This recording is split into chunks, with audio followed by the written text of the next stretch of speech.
Buenas, buenas tardes, doctores, buenas tardes, no sé si me escuchan.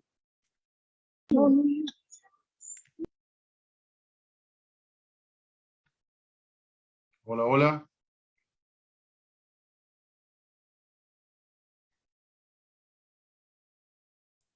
Hola, buenas tardes, buenas noches. Buenas noches. Doctor, muy buenas noches. Doctor Ernesto Salcedo, ¿nos escucha? Si lo escuchamos. Claro que sí, querido Manuel, buenas noches. Muy bien. Bueno, vamos a dar inicio. Muchas gracias, doctor, a todos los presentes que están aquí en el auditorio del Colegio de Abogados. También estamos por vía Zoom. Bienvenidos a este último día de este seminario en esta jornada académica sobre el COGED. Hoy tenemos la presencia, vamos a tener la presencia del doctor Ernesto Salcedo Ortega. Así que vamos, antes de dar lectura a la presentación de nuestro conferencista, queremos pedirles a todos los que están por vía Zoom y que se están ingresando, por favor, mantengan silenciados sus micrófonos para que de tal forma podamos escuchar la intervención de nuestro conferencista en la tarde de hoy. Asimismo, a los presentes aquí en el auditorio del Colegio de Abogados, les pedimos, por favor, silenciar sus micrófonos de sus celulares. Así que vamos a presentar a nuestro conferencista, el doctor Ernesto Salcedo Ortega. Él es doctor en jurisprudencia desde el año 2009, magíster en Derecho Procesal, magisterio en Derecho Constitucional, año 2015, doctor en PhD Universidad de La Habana en el año 2019, profesor de Derecho Procesal Civil en la Universidad Católica desde el año 2004, también profesor de la UES, año 2016-2017, profesor de Derecho Civil, sucesiones en la Universidad de Guayaquil, año 2020 a la actualidad. Es presidente de la Asociación Iberoamericana de Derecho Administrativo desde el año 2015 hasta el 2020. Delegado al Consejo Universitario de la Universidad Católica.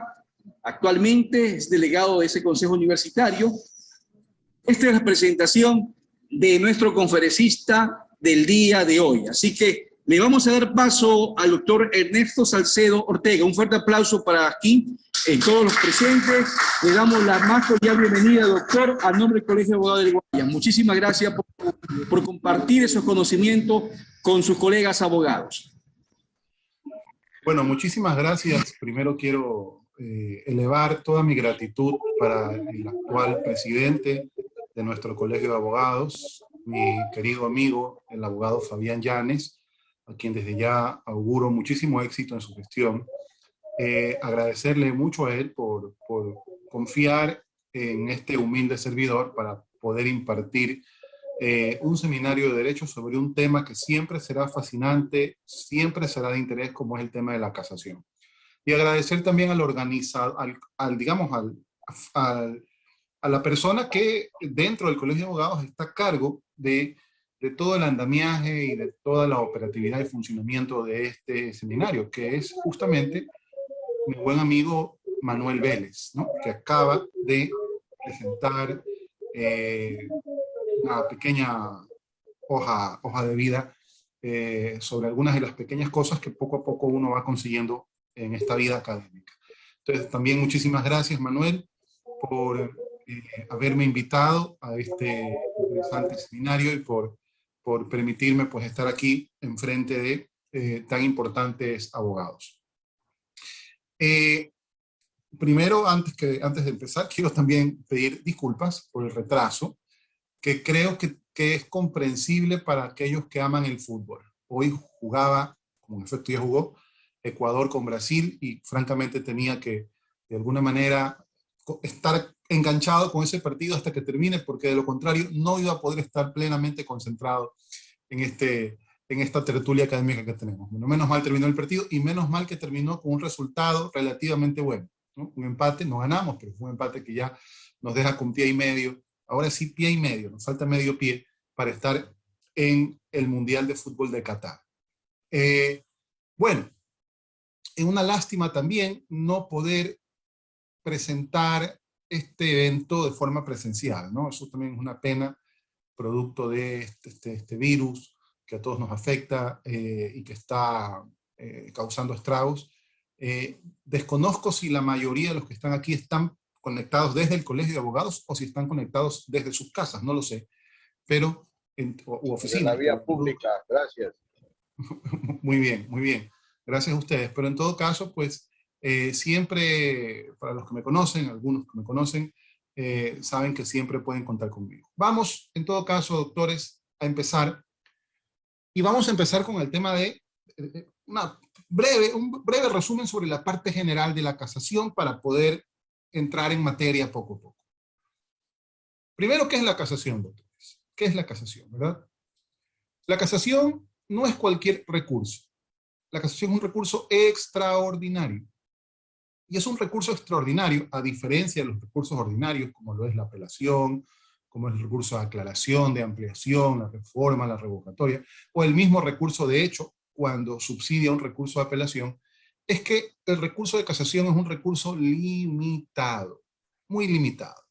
No solo limitado con respecto al hecho de interponerlo, porque tiene naturalmente algunas solemnidades que hay que respetar y porque además no procede en todos los casos como ocurre en la apelación, donde la gran mayoría de sentencias son susceptibles de apelación. Son muy pocas y escasas aquellas que no son susceptibles de apelación, ¿verdad? Este recurso es extraordinario, entre otras cosas, porque cabe en ciertos casos específicos y en ciertos casos taxativos que ya los vamos a analizar en breve. Además, es extraordinario porque también limita las funciones de los jueces de casación. El juez de casación no tiene la misma función jurisdiccional que sí tienen los jueces de instancia, que tiene, por ejemplo, un juez de primera instancia o un juez de corte provincial o de apelación. No, también podemos hablar de eso más adelante. El juez de casación tiene sus facultades restringidas, tiene sus facultades limitadas. Y eso, en consecuencia, por supuesto que hace que el recurso de casación en su tratamiento y en la aplicación de las normas de casación sea un recurso restringido. Por eso es que decimos entonces que es extraordinario. Únicamente cabe en aquellos casos en que la ley expresamente lo permite.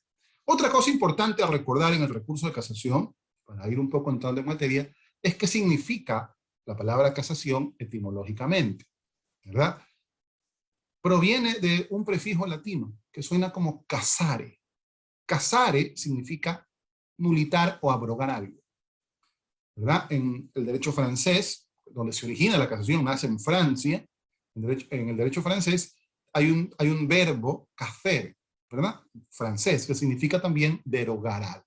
Entonces, ¿qué significa en definitiva el recurso de casación con este antecedente etimológico, doctores? Significa que todo recurso de casación en el fondo no es más que un recurso de nulidad. Es un recurso de nulidad. Por ende, doctores, es que cuando aparece el recurso de casación en el año de 1993 en Ecuador, recurso de casación civil, porque quiero recordarles que el recurso de casación penal, en cambio, ese sí existe desde el año 1924. El recurso de casación penal va a cumplir 100 años en Ecuador dentro de poco. Es un recurso de vieja data. Y son tan distintos el recurso de casación penal con el recurso de casación civil. Una cosa interesantísima. Son dos institutos totalmente diferentes. La casación civil, en cambio, recién aparece en el Ecuador en el año de 1993. ¿Qué teníamos antes de ese recurso de casación? Teníamos nosotros un recurso de nulidad y teníamos también un recurso de tercera instancia. Fíjense, tercera instancia. No significa que la casación sea un recurso que constituye instancia. La casación no nos lleva a una tercera instancia. No obstante, quiero que ustedes recuerden, doctores, cuál es la temática de esta charla, de esta tertulia que estoy presentando gracias al Colegio de Abogados. La temática es las reformas al recurso de casación civil en el Ecuador. Ese es nuestro tema hoy. Estamos recién aterrizando con el tema para luego entrar a las reformas, ¿sí? Y la tercera cosa que quiero decir para ir aterrizando en el tema, doctores, es que la casación, no, como ya lo dije, no constituye instancia. no es un recurso de tercera instancia. Y no es un recurso de tercera instancia porque, esto va de la mano con lo que ya hemos señalado, los jueces de casación no tienen las mismas potestades que un juez de instancia. Sin embargo, hoy en día, ustedes, doctores, ustedes los que están aquí presentes, escuchando esta pequeña charla, sí van a escuchar de algunos colegas suyos que la casación en el Ecuador ya se ha convertido en una tercera instancia. Lo van a escuchar de algunos colegas suyos, y yo les digo de antemano, están equivocados esos colegas suyos. Están equivocados. ¿Y por qué van a escuchar que la casación es una tercera instancia? Porque justamente lo que vamos a hablar en breve, una de las reformas que se trató en el año 2019, y que ya va a cumplir 3 años, ya tiene más de 2 años, una de las reformas que se trató es que hay ciertos casos, hoy por hoy, en que el juez de casación sí puede valorar pruebas. Y esto sí es un tema muy de actualidad y muy necesario que lo abordemos. Es una de las reformas entonces, y es, insisto, de muchísima actualidad. Entre las últimas reformas que ha sufrido el recurso de casación, doctores, por ejemplo, tenemos que la casación ahora se interpone en el término de 30 días. No siempre con el COGEP se interpuso en el término de 30 días. Hubo una época en que la casación se interponía en el término de 15 días. 30 días creo que es un término oportuno. 30 días creo que es un término pertinente. Términos son días hábiles, ¿no? Por lo tanto, hay tiempo suficiente, hay tiempo necesario para preparar una casación. Y es que la casación, doctores, es un recurso muy técnico. Muy técnico. ¿Por qué es técnico? El artículo 267 del Código Orgánico General de Procesos establece cuáles son los requisitos que debe tener el recurso de casación. Y esos requisitos, si nosotros los leemos así a viva voz, de manera común, nos va a parecer un recurso bastante fácil de interponer. Pero no ocurre tal cosa. En realidad la casación no es un recurso fácil de interponer. Y no es un recurso fácil de interponer porque el abogado casacionista, de alguna manera, tiene que hacer las veces, cuando prepara su recurso de casación, tiene que hacer las veces también pensar, por decirlo de alguna manera, pensar como que si fuese un juez. Como que si fuese un juez. ¿Por qué? Porque el abogado de casación, y esto es muy de los ecuatorianos, muy de los abogados ecuatorianos. Nosotros los abogados en Ecuador, cuando preparamos un recurso, somos expertos en algo. Yo creo que somos número 1 en Latinoamérica en algo concretamente. ¿En qué? En cuestionar, en ver los errores del juez, en cuestionar al juez, en destruir al juez. Nos encanta buscar excusas cuando perdemos un caso y decir es que el juez se equivocó, es que el juez es un sinvergüenza, es que el juez debió aplicar tal norma jurídica, es que el juez cometió error judicial, es que el juez cometió error inexcusable, una serie de barbaridades, violó el debido proceso, ¿verdad? Ya frases que de memoria los abogados les repiten, ¿verdad? El abogado está acostumbrado a cuestionar, a criticar al juez. Pero en el recurso de casación, si bien es importante, por supuesto, observar los errores que el juez comete en sentencia, eso no es lo más importante necesariamente. Tan importante como eso es, en el mismo recurso de casación, explicar cuál debe ser la solución técnica y jurídica que debe el juez de casación aplicar para corregir y para rectificar los errores que el juez de instancia cometió en su sentencia. Es decir, al cuestionar la decisión judicial, al observar la decisión del juez de instancia, es necesario que nosotros le hagamos ver al juez de casación que el juez de instancia se equivocó de esta manera, pero que al mismo tiempo debió aplicar tal norma jurídica, debió interpretar de tal manera la norma jurídica, o, dependiendo de la causal, debió valorar, hoy está permitido ya valorar pruebas, debió valorar tal prueba de tal forma que la sentencia y el resultado debieron ser otros. En otras palabras, doctores, el abogado casacionista debe saber subsumir. La subsunción, que creo que todos aquí conocen el término, no es un término desconocido, sobre todo para quienes hacen derecho procesal. La subsunción es la técnica que usa el juez ecuatoriano para administrar justicia. Se funda en una premisa mayor, en una premisa menor y en una conclusión. Una premisa mayor que está constituida por la norma jurídica, una premisa menor que está constituida por los hechos que son materia de la controversia, y en una conclusión que precisamente el juez ha adoptado o decide en función de esa subsunción, ¿verdad? Los hechos se subsumen en la norma es la premisa mayor, se subsumen, ¿verdad? Queda subsumido el hecho en la norma jurídica, de tal forma que de esa subsunción, de ese encuadramiento de normas, siempre habrá una conclusión que es precisamente aquella que le va a permitir al juez decidir en sentencia el caso que es expuesto o que ha sido puesto a su consideración. ¿De acuerdo, doctores? Entonces, esto es una cosa importante, insisto. Hacer un recurso de casación, fundamentar un recurso de casación, no es igual que fundamentar un recurso de apelación o fundamentar cualquier otro tipo de recurso. No. Estamos acostumbrados nosotros a que al fundamentar un recurso de casación, lo que cuenta es hacer un resumen de la demanda, un resumen de la contestación a la demanda, un resumen de las pruebas, un resumen de las pruebas de la otra parte, cómo debió el juez aplicar una que otra prueba y concluir algo. Eso que nosotros los abogados procesalistas lo entendemos y lo conocemos como un alegato, no es la forma en que se redacta un recurso de casación. El recurso de casación tiene, por supuesto, que un orden que lo prevé el propio artículo 267. No sé si alguno de ustedes, doctores, tiene a la mano el Código Orgánico General de Procesos, porque le quiero pedir a cualquiera de ustedes, si es tan amable, que dé lectura del artículo 267. 267, Código Orgánico General de Procesos.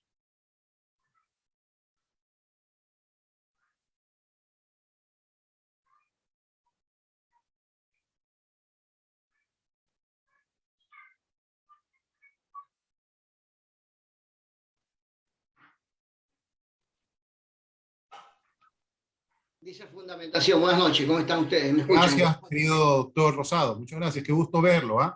Un abrazo. Buenas noches, buenas noches. Leo, doctor, el 267, ¿no? Sí, coge. Dice fundamentación. El escrito de interposición del recurso de casación deberá determinar fundamentada y obligatoriamente lo siguiente. 1. Indicación de la sentencia o auto recurrido con individualización de la o del juzgador que dictó la resolución impugnada. Un ratito, doctor, déjeme analizar rapidito el número 1. El número 1, doctores, no tiene ciencia. No tiene ciencia. Hay que indicar, primero, cuál es el proceso y el número de proceso. Segundo, esto es importante, ¿quiénes son las autoridades judiciales que han dictado la resolución? Y hablo en plural, porque siempre el recurso de casación va a impugnar una decisión de corte provincial. Por lo tanto, es una decisión de sala. Tienen que ser 3 personas quienes deben estar incluidas en ese nombre, quienes han resuelto la sentencia que se impugna. Debe también establecerse en qué fecha se notifica la providencia o la sentencia que se impugna. ¿Y en qué fecha se ejecutaría también? Porque aquí viene una característica, doctores, y esto es importante saberlo. Y aprovecho esta lectura de este causal 1 para que por favor no se confundan en torno a este tema. ¿Por qué decimos que el recurso de casación es también extraordinario? Ya di 2 razones por las cuales la casación es extraordinaria. Una razón más por las que se considera en doctrina que el recurso de casación es extraordinario. Y esa otra razón está dada por el hecho de que la casación siempre va a impugnar una decisión que ya constituye cosa juzgada. Ya pasó en autoridad de cosa juzgada. Es decir, siempre la sentencia ya va a estar ejecutoriada. Ya está ejecutoriada. ¿Por qué? Porque ha sido dictada por la Corte Provincial. ¿Y qué es la Corte Provincial en nuestro ordenamiento jurídico, doctores? Es un tribunal de última instancia. Es la última instancia. La última instancia no es la casación, porque el recurso de casación, las salas de casación no son salas de instancia. Ecuador solo tiene 2 instancias. Y en consecuencia, de todo fallo que emite la Corte Provincial o las Cortes Provinciales, ese fallo de apelación que emiten las Cortes Provinciales ya es un fallo de segunda y de última instancia. Por lo tanto, el recurso de casación es extraordinario porque tiene ese poder, porque tiene ese vigor, tiene esa fortaleza que no tienen los demás recursos, solo comparable con el recurso de revisión en materia penal, ¿sí? de poder destruir una decisión que ya pasó en autoridad de cosas juzgadas. Por eso es que es importante fijar en el escrito la fecha en que se notifica la providencia, la sentencia, mejor dicho, el fallo, ¿verdad? Y la fecha en que se ejecutaría también. Porque puede ser que respecto de ese fallo exista algún recurso horizontal de aclaración o ampliación. Si existe algún recurso horizontal de aclaración o ampliación, pues naturalmente hay que establecer la fecha en que se resuelven esos recursos para a partir de entonces determinar la fecha de ejecutoria. Desde la fecha de ejecutoria, doctores, es que empieza a correr el término de 30 días para interponer el recurso de casación. ¿De acuerdo? Bien, el primer requisito entonces es muy sencillo. Vamos con el segundo requisito, por favor, doctor Hamilton Rosado. Doctor, si usted me permite una preguntita, por favor, sobre Claro. el mismo tema. Mire, dice, el numeral 1 dice indicación de la sentencia. Cuando estamos hablando de la sentencia, había una sentencia de primera instancia que seguramente puede haber sido ratificada o revocada por la sala. Entonces, Correcto. ¿tenemos dos sentencias a las que podemos referirnos o no? No, doctor. Únicamente podemos referirnos a la sentencia de segunda instancia, que es la que constituye el mandato judicial que debe en algún momento ejecutarse. La sentencia de primera instancia, si fue confirmada por el fallo de segunda instancia, evidentemente el fallo de segunda instancia, basta con únicamente impugnar el fallo de segunda instancia, porque el fallo de segunda instancia lo que está haciendo es de alguna manera reproducir el fallo de primera instancia. Ahora, su pregunta es muy válida, y le voy a decir por qué es muy válida su pregunta, doctor. Porque hay muchas ocasiones en que la sentencia de primera instancia dice cosas que no dice la de segunda, o que la sentencia de segunda instancia precisamente valora un medio de prueba y explica la pertinencia de la valoración de un medio de prueba respecto del que la sentencia de segunda instancia no se pronuncia. Y muchas veces nos queda la duda, a ver, a mí me interesa impugnar más la de primera que la de segunda inclusive, porque la de primera es la que destaca el error que comete el juez, ¿verdad? Entonces, si la sentencia de segunda instancia es una sentencia confirmatoria, está confirmando la de primera, los errores que comete el juez de primera instancia los hace suyos también la sala de la Corte Provincial. Entonces, usted puede mencionar en el recurso, sí, como no, en el recurso de casación, puede mencionar fragmentos también de la sentencia de primera instancia, si es que la sentencia segunda es completamente confirmatoria. Pero la sentencia que usted va a impugnar, doctor Hamilton, siempre será la de segunda instancia. Dejando sin efecto la de segunda, se desbarata todo ese ajedrez mal armado, porque también se desbarata la sentencia de primera instancia. ¿De acuerdo, doctor? Listo. Mil gracias, doctor. Continúa entonces. Sí, por favor, numeral 2. Del proceso en que se expidió, no, quedamos a continuación, doctor, del numeral 1 Sí. mismo. Ya. Okay. Ahí hay una coma y dice, del proceso en que se expidió de las partes procesales y de la fecha en que se perfeccionó la notificación con la sentencia o auto impugnado o con el auto que evacúe la solicitud de aclaración o ampliación. Hasta ahí termina el numeral 1. Muy bien. Ese es Dos. Vamos al 2, ¿verdad? Sí. Muy bien. Las normas de derecho que se estiman infringidas o las solemnidades del procedimiento que se hayan omitido, es el numeral 2. Muy bien. Este numeral 2, doctores, fíjense que se habla de dos tipos de violaciones de normas en este numeral 2. Nosotros como abogados casacionistas tenemos que saber distinguir dos tipos de violación de norma. La violación de norma improcedendo o improcedendo, como lo quieran llamar, que se refiere a la violación de norma procesal, que está básicamente constituida en la causal 1 del artículo 268 del COGEP. ¿Sí? Esa es la causal 1, la violación de norma procesal. Y la violación de norma sustantiva, conocida en doctrina como norma injudicando, que está concentrada en la causal 5 de ese artículo 268. Digo concentrada porque también encontramos vicio de vulneración o vicios injudicando en la causal 4, y también encontramos vicios injudicando en la causal 3 y en la causal 2. Lo que pasa es que formalmente ese vicio injudicando está en la causal 5. ¿De acuerdo? ¿Cuál es el vicio injudicando o cuál es el vicio de norma sustantiva? Es aquel yerro jurídico que el juez comete al aplicar o interpretar equivocadamente una norma jurídica de fondo, de mérito. Son aquellas normas jurídicas que van a resolver el conflicto, que van a permitirle al juez emitir una decisión, es decir, expedir una resolución de del caso en la sentencia.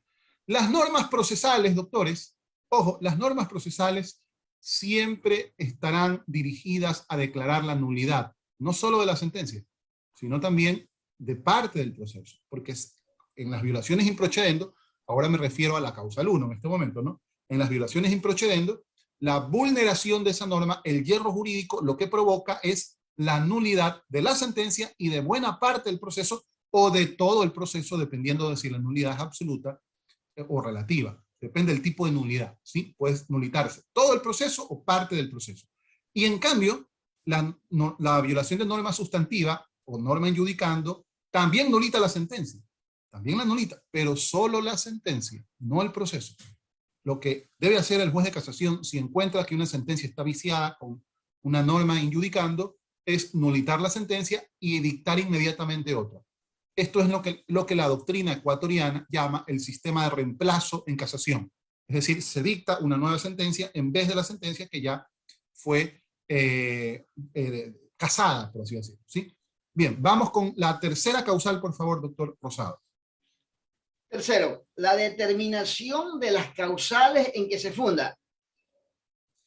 La determinación de las causales que las encontramos, doctores, y que eso no vamos a estudiar hoy día, hoy solamente vamos a estudiar en algo la causal 4, porque si no, no nos daría definitivamente el tiempo, ¿no? La casación es un tema fascinante y muy largo, y de antemano quiero comentarles, doctores, que un buen seminario de casación necesita por lo menos una semana entera de análisis del régimen de casación. No nos basta con 2 horas. Hoy vamos simplemente a analizar las reformas. Y estamos viendo todavía la parte general. No entro todavía a las reformas, porque, doctores, si yo entro directamente a las reformas de la ley de casación, tal vez algunos de ustedes se puedan, confundir. Es necesario primero construir un poco el piso para poder hablar de las reformas. Entonces, entrando a la causal tercera es, doctores, lo que leyó el doctor Hamilton Rosado, las causales de casación. Sobre esto quiero decir algo muy breve. Las causales de casación son 5. El Código Orgánico General de Procesos las recoge exactamente como las recogía la Ley de Casación del año 1993. En la vieja Ley de Casación, las causales de casación estaban en el artículo 3, ahora están en el 268. Pero es tan lamentable el trabajo que hace el legislador ecuatoriano. Yo sostengo, doctores, y no lo digo porque ustedes sean abogados, lo digo siempre en mis cursos de universidad, de pregrado inclusive, en donde los chicos todavía no son abogados. Qué importante sería que los asambleístas de este país, todos los asambleístas, sean abogados. Pero sí, hasta lo lógico, son los que legislan. ¿Quién mejor para crear la ley que los abogados? ¿Y por qué digo esto? Doctores, porque cada ley denota que es hecha por gente que no tiene idea jurídica. ¿Cuál fue el gran cambio que hizo el legislador ecuatoriano con el artículo 268 del COGEP en el año 2016, cuando emite el Código Orgánico General de Procesos? El gran cambio, el gran aporte que hizo el legislador ecuatoriano, doctores, es cambiar el orden de las causales. Es hasta risible, esta es una falta de respeto para nosotros los abogados. Son las mismas causales del artículo 3, pero ¿cuál fue el gran aporte? Que cambiaron el orden. Entonces, la causal 1 del artículo 268 del COGEP, antes era la causal 2, pero es la misma. La causal 5 del artículo 268, antes era la causal 1. La causal 3 del artículo 268, antes era la causal 4. La causal 2 del artículo 268, antes era la causal 5. Y la causal 4 del 268, antes era la causal 3. Una barbaridad, una tomadura de pelo. Pero no hubo un cambio profundo. Algunos abogados, algunos libros de casación, ustedes los van a revisar en algún momento dado, hablan de que en el Ecuador existen 15 causales de casación. Escúchenme, 15 causales de casación y no 5. Ese criterio también es equivocado. También es equivocado. ¿Y por qué dicen esto? Porque cada causal, doctores, contiene 3 tipos de hierros distintos. Por ejemplo, La causal 1, que se refiere a las violaciones de normas improcedendo, habla de aplicación indebida de norma procesal, falta de aplicación de norma procesal y errónea interpretación de norma procesal. Entonces, son tres, pero no es que son tres causales distintas. Es la misma causal que está, de alguna manera, enumerando los tres tipos de hierro de normas jurídicas que existen en el sistema procesal. Si un juez se equivoca al momento de aplicar una ley, siempre lo va a hacer de cualquiera de estas tres formas, porque no hay otra manera de violar una ley. La ley se viola o porque se aplica indebidamente, o porque no se la aplica, o porque se la interpreta erróneamente. Y cualquiera de estos tres tipos de hierros, que están repetidos estos tres tipos de hierros, en 3 de las 5 causales, en la causal 1, en la causal 4 y en la causal 5 del COGEP, cualquiera de estos tipos de hierros, además entre ellos, son excluyentes. Por ejemplo, doctores, ¿qué significa la falta de aplicación de una norma jurídica? Yo lo explico rapidito. La falta de aplicación de una norma jurídica se refiere al hecho de que un juez, debiendo aplicar una norma para solucionar un caso, no la aplica. Guarda silencio. Hace caso omiso. Hace caso omiso a esa norma jurídica. Por ejemplo, vamos a suponer que en un caso, el juez, para poder solucionar el conflicto, debía simplemente aplicar el artículo 1818 del Código Civil. Me parece que ese artículo 1818, que habla de medios de prueba, creo que ese artículo se refiere al hecho de que no se puede, estoy hablando de memoria por si acaso, no me puedo equivocar, pero por ahí está esta norma, de que no se puede utilizar una prueba documental para probar ciertos hechos cuando, digamos, una prueba documental distinta cuando la ley exige que se lo haga bajo escritura pública. Entonces, por ejemplo, si yo para demostrar que soy dueño de una casa necesito hacer, o para comprar una casa necesito firmar un documento público, jamás, nunca en un proceso judicial yo podría probar que soy dueño de una casa a través de un documento privado. Es imposible, no lo puedo probar así. Y si yo intento probarlo de esa manera, voy a perder el caso, así de simple, ¿verdad? Más o menos eso dice el minuto. Entonces vamos a suponer que una sentencia facilita, el caso está facilito, el juez lo único que tiene que hacer para resolver ese conflicto en derecho es aplicar el artículo 1818. Un caso en el que una persona alegue que es propietaria de un terreno y que no tiene escrituras. Y lo que tiene es son recibos de que los pagó, recibos simples, de que pagó el terreno, pero no tiene una escritura pública. ¿De acuerdo? O sea, si eso llegara a ocurrir, doctores, ese caso es improcedente para el accionante. Y el juez tiene que solucionarlo aplicando el artículo 1818 del Código Civil. Pues bien, la falta de aplicación significa que el juez olvida, ignora o desconoce la existencia de esa norma, de tal forma que la norma no es mencionada en sentencia. No la menciona. Esa es la falta de aplicación. Es el desconocimiento o la ignorancia del juez sobre una norma jurídica que está llamada a solucionar un conflicto. Entonces, nuestra casación, ¿qué debería decir si nosotros alegamos esta causal 1800, esta violación del artículo 1818? Nuestra casación lo que debe decir es, vea, señor juez de casación, observe usted que la sentencia de segunda instancia, y de la primera también, si que fuese confirmatoria, en ningún momento hablan o mencionan sobre el artículo 1818, siendo claro y evidente que esa es la norma llamada a corregir, a solucionar este conflicto. Y el juez no la menciona, hace caso omiso, la ignora, y al ignorar esa norma jurídica, el juez comete un hierro que es susceptible de casación. Así de fácil, ¿ya? Esa es la falta de aplicación. Luego tenemos el otro tipo de hierro, que se llama aplicación indebida. ¿Qué significa la aplicación indebida, doctores? La aplicación indebida consiste en que el juez utiliza y aplica una norma jurídica para solucionar el conflicto, pero utiliza una norma equivocada, una norma errada, una norma que no estaba llamada a solucionar ese problema, que no estaba llamada a solucionar ese conflicto. Entonces, en el mismo ejemplo, vamos a suponer que el juez pretende solucionar este mismo conflicto de una persona que quiere ser dueño de un terreno, que se lo declare dueño, vamos a poner una acción reivindicatoria, podría ser, para que se le reconozca como titular de dominio de un terreno, y lo quiere probar con unos recibos de pago de que él compró la casa, pero no tiene escritura, ¿verdad? Entonces el juez lo que hace en sentencia es alegar que no le da la razón al amparo del artículo 1820. Por ejemplo, ¿sí? Una norma diferente.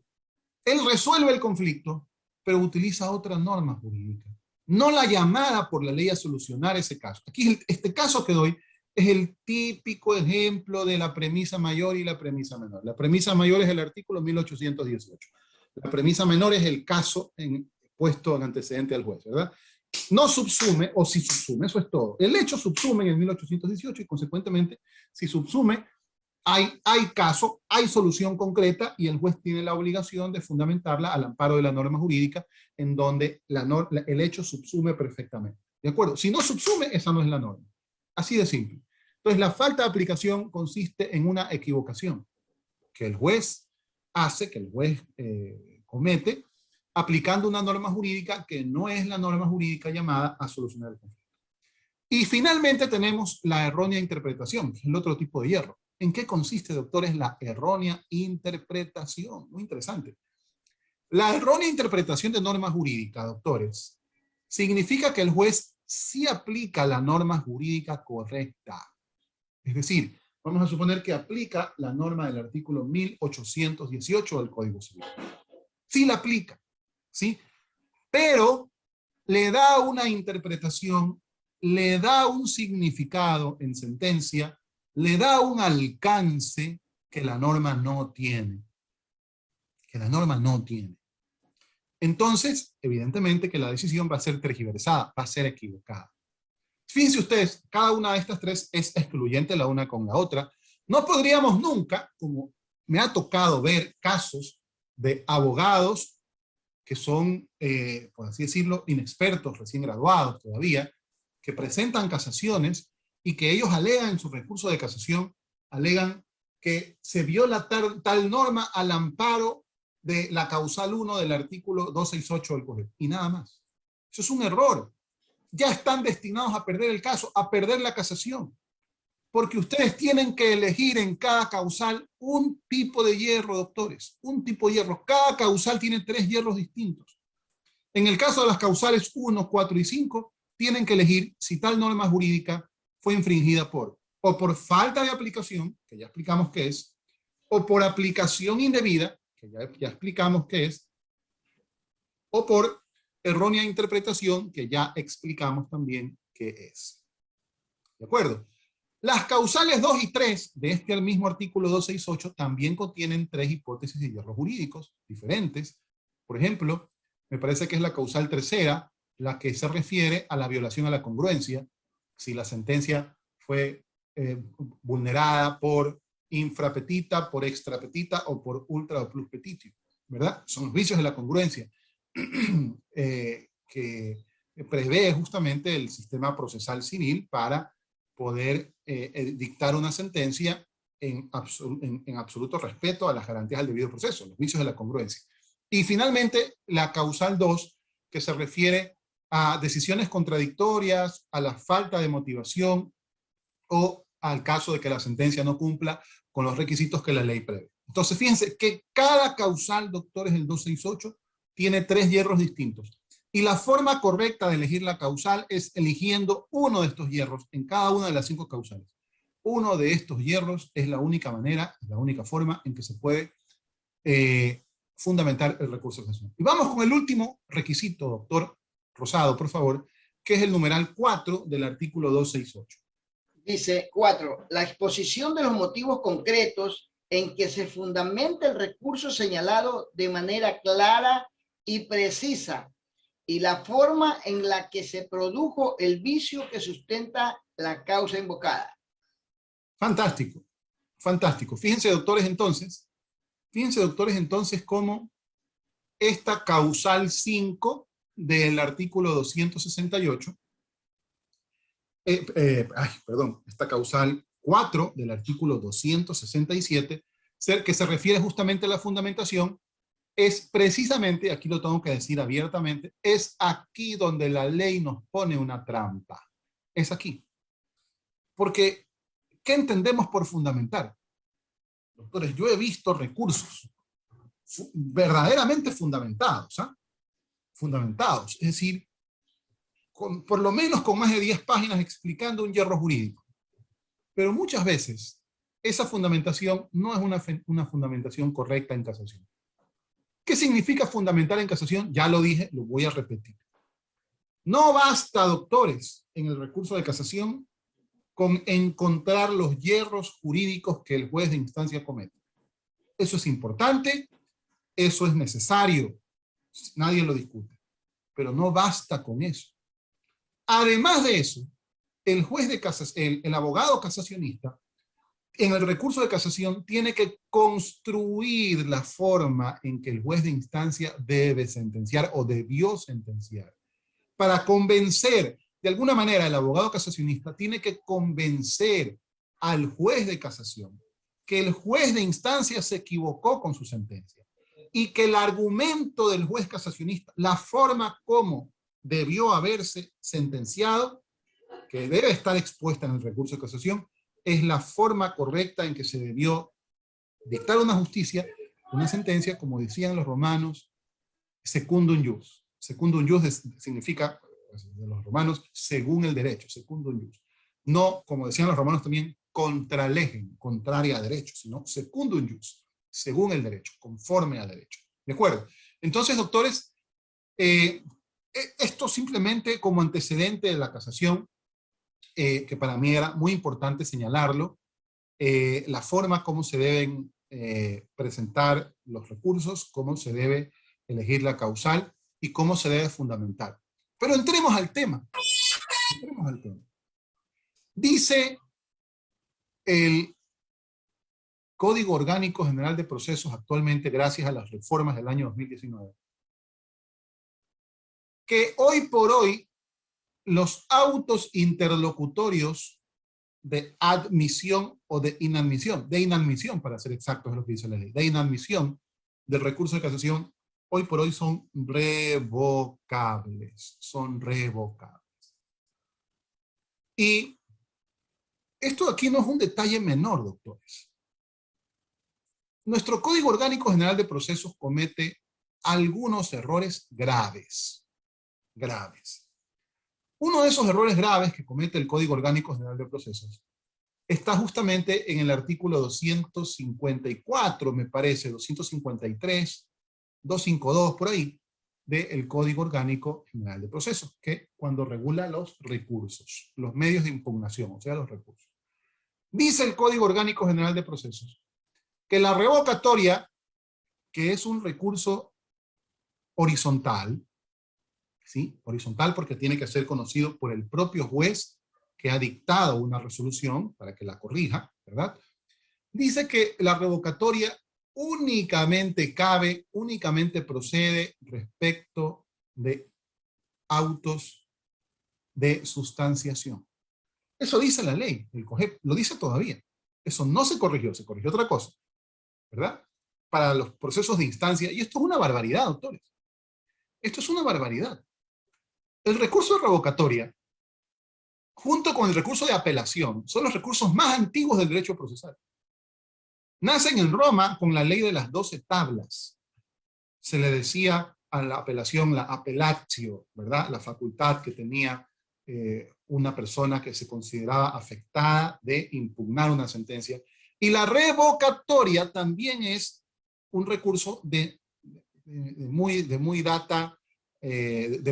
vieja data, ¿verdad? Que también aparece en Roma, porque justamente permite al juez la posibilidad de corregir los errores que haya tomado a lo largo del proceso, pero que haya tomado en providencias que no son sentencias. Es decir, siempre la revocatoria, y en todas partes del mundo así se la utiliza, siempre la revocatoria es un recurso que permite impugnar providencias, simples providencias que no son sentencias, o sea, autos interlocutorios. Sin embargo, el Código Orgánico General de Procesos, doctores, limita la revocatoria. La limita únicamente a los autos de sustanciación. ¿Y cuáles son los autos de sustanciación? Ustedes conocen muy bien, doctores, que nuestro sistema procesal reconoce 3 tipos de providencias. Las sentencias, los autos interlocutorios y los autos de sustanciación. Solo hay 3 tipos de providencias. La sentencia, que como ustedes conocen es la decisión del juez sobre los asuntos principales del proceso, ¿verdad? Los autos interlocutorios, que son decisiones del juez sobre incidentes o asuntos secundarios del proceso, son decisiones que el juez adopta.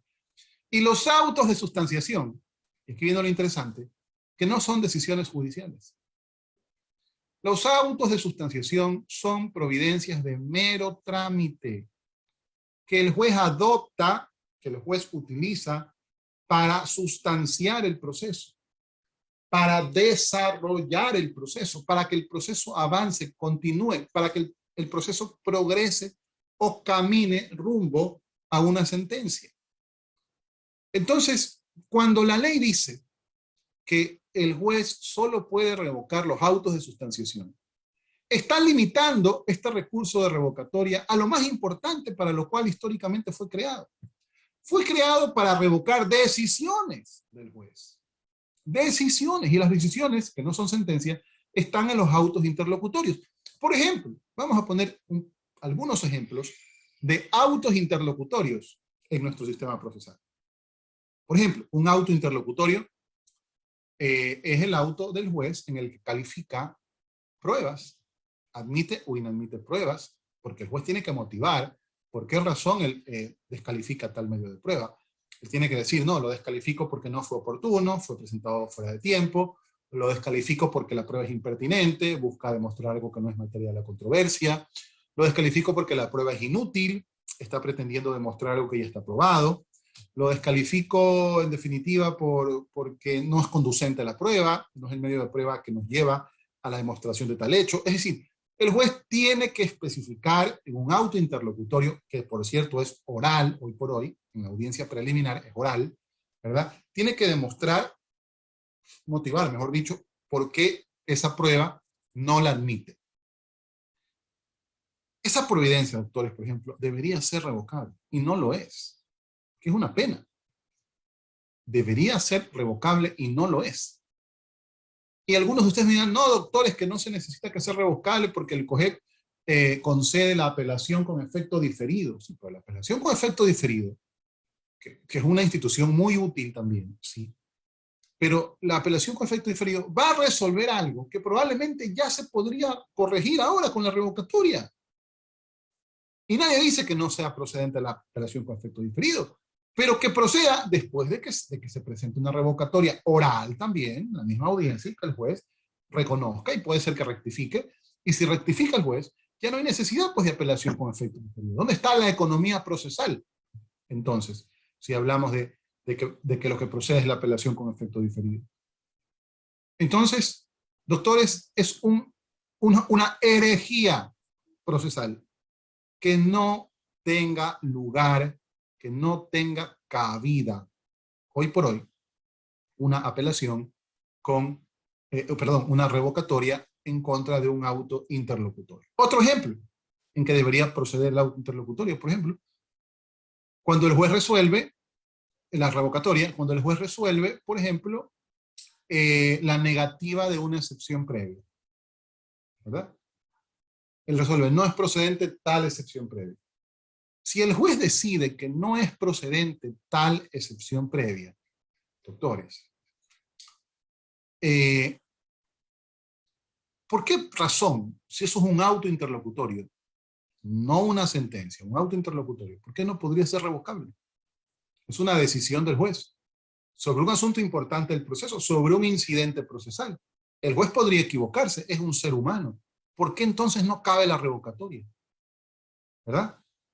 Debería caber la revocatoria, como cabía en el CPC, en el viejo Código de Procedimiento Civil, y como cabe en todos los sistemas procesales de Latinoamérica, excepto en el ecuatoriano. Una barbaridad, una herejía jurídica.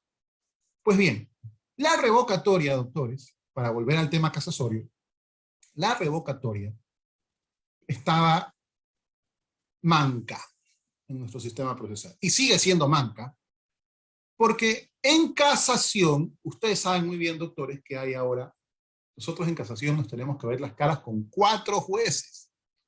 No con 3, con 4. ¿Por qué, doctores? En materia civil, ¿no? En materia penal no. En materia penal, los abogados solo tienen que lidiar con 3 jueces penales. En materia penal. Pero en materia civil, los jueces de casación son 4. Y yo sostengo que en la gran mayoría de estos temas de casación civil, hay uno de los 4 jueces que tiene más poder que otros. Hay uno que tiene más poder que los otros 3. ¿Quién me dice por qué hay 4 jueces? A ver, doctor, vamos a ver si están enganchados. Vamos a ver si están enganchados en este tema que estamos tratando. ¿Por qué yo digo que en casación los abogados tenemos que lidiar con 4 jueces y no con 3? ¿Ah? ¿Nadie? ¿Nadie? El conjuez. Eso, doctora Paulina Mora. Doctora Paulina Mora. Usted la conozco, ¿verdad, Paulina, que la conozco? Sí, doctor. Qué gusto saber de usted de nuevo, me alegra muchísimo. No sabía que ya era abogada. ¿Desde cuándo es abogada, Paulina? Todavía no, doctor, estudiante. Ya mismo, ya mismo. Ah, todavía no, me está haciendo trampa usted, con razón. Típico de usted, ¿eh? Típico de usted, típico, haciendo trampa. Bueno, sigamos. Entonces, a ver, ¿y cómo es posible que alguien que no es abogada responda a la pregunta? Me sorprende también, ¿verdad? El conjuez, doctores. En materia de casación nos tenemos que ver las caras al comienzo del recurso con un conjuez.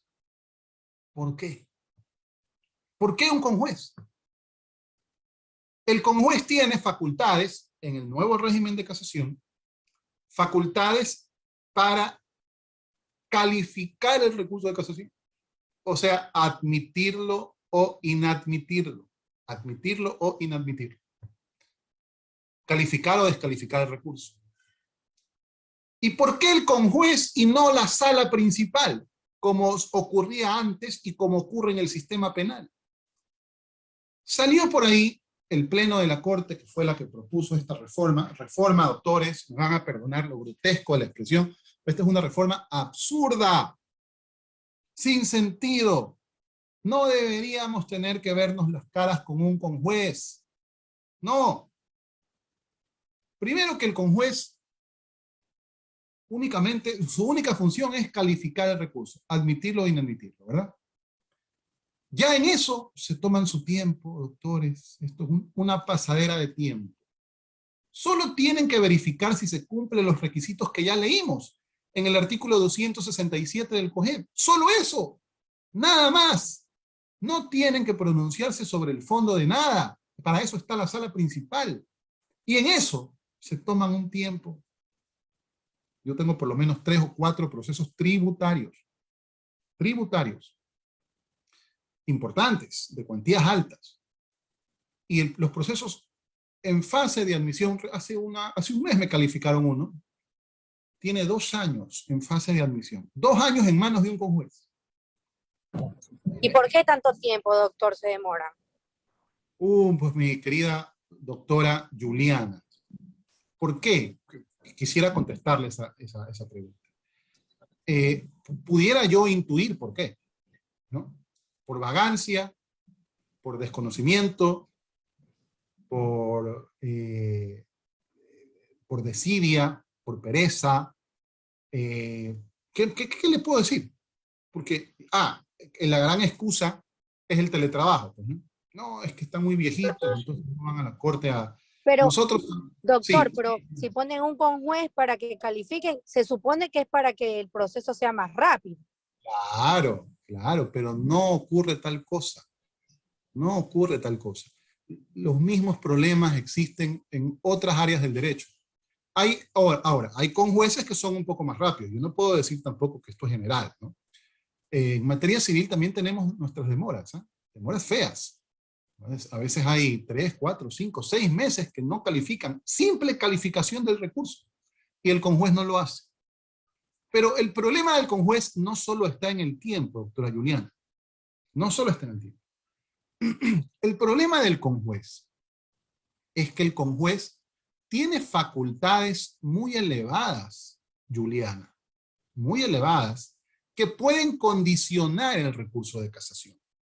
Y a veces, cuando el conjuez no es un funcionario honesto, que puede pasar, estamos en Ecuador, ¿verdad? Lo que yo siempre digo, estamos en Ecuador, el país donde lo imposible es posible. Todo ¿verdad? se hace posible. Así es, todos, sobre todo cuando el juez es sinvergüenza, todo es posible. Y hay jueces que no son sinvergüenzas, aclaro, hay jueces que son buenos, hay jueces que no se venden, tengo que decirlo. Pero también tenemos de los otros jueces, ¿verdad? Entonces, ocurre que cuando el juez es un sinvergüenza, puede perjudicar a la parte que presenta el recurso de casación. Y digo perjudicarlo sin que el juez quede mal. Por ejemplo, el conjuez tiene la posibilidad de admitir parcialmente el recurso de casación. Y esto yo lo he visto mucho. Esto que voy a decir, doctores, no lo voy a decir de la boca para afuera, ni lo voy a decir porque lo especulo. No, lo voy a decir porque ocurre. Esto pasa. Y pasa mucho. ¿Qué es lo que hace el conjuez? Si hay un recurso de casación que ha sido presentado por alguien, y ese recurso de casación se fundamenta, por poner un ejemplo, en 3 causales de casación, puede ocurrir que el juez admita el recurso de casación, lo admita, pero solo parcialmente. Es decir, lo admita solo aceptando la causal 1 y la causal 3, pero no la causal 2. La causal 2 la desecha. Y a veces esa causal que el conjuez desecha es precisamente la causal que contiene el argumento más fuerte del casacionista para poder ganar su caso. ¿Sí? Y esto a veces es confabulado entre el conjuez y la parte procesal que necesita que la casación sea desestimada. Es decir, la parte procesal que viene ganando el juicio en segunda instancia. ¿Sí? Esto es muy interesante. Entonces, muy interesante saberlo, no muy interesante practicarlo, me refiero, por si acaso, ¿no? Muy interesante saber. Entonces, es posible que el conjuez le dé una ayudita a la parte procesal que no presentó recurso de casación para que el recurso de casación que se interpone se eleve a la sala principal, que van a resolver el aspecto de fondo, el asunto de fondo, pero ese recurso de casación ya va cojo. Ya no va firme, ya no va con el mismo vigor, ya no va con la misma firmeza por los argumentos, no, ya no. Ya va solo para que se resuelvan 2 causales de 3. Y justamente la causal que no se aceptó es la causal más fuerte. ¿Verdad? Doctora Malena. Bajo la premisa, doctor Salcedo, que usted ha manifestado de la aceptación parcial, yo también he tenido algunos casos de aceptación parcial de casación, pero en mi caso es porque los jueces, yo casi siempre litigo contra la administración aduanera, y los jueces tratan de armonizar, por decirlo así, la casación mal presentada por los funcionarios aduaneros y rescatar lo bueno y hacer la admisión parcial por lo bueno. O sea, a mí me ha pasado eso. Hacen admisión parcial desechando todo lo malo que ellos han hecho y lo único salvable es lo que me ponen como admisión parcial. Ya. Ok, esa voz también la conozco. De casualidad, estoy hablando con la doctora Malena Gálvez. Así es, mi doctor Mi Salcedo. querida amiga, mi doctora Malena, qué gusto saber de usted en estas épocas en que ya no nos podemos ver, ¿no? Ya no es como antes, que nos encontrábamos libremente, que de hecho yo me la encontraba a usted con frecuencia en la corte, ya ni la veo, justamente por estas restricciones, ya uno no sale, uno trata de llegar más temprano a casa, qué pena, ¿no? Pero bueno, me da gusto que estemos en contacto, aunque sea por esta vía. Y efectivamente la doctora Malena de alguna forma me da la razón en lo que estamos señalando. Yo, doctores, cuestiono, critico la presencia del conjuez en el proceso casasorio. No es necesario, doctores. No se necesita. Han venido a entorpecer el proceso.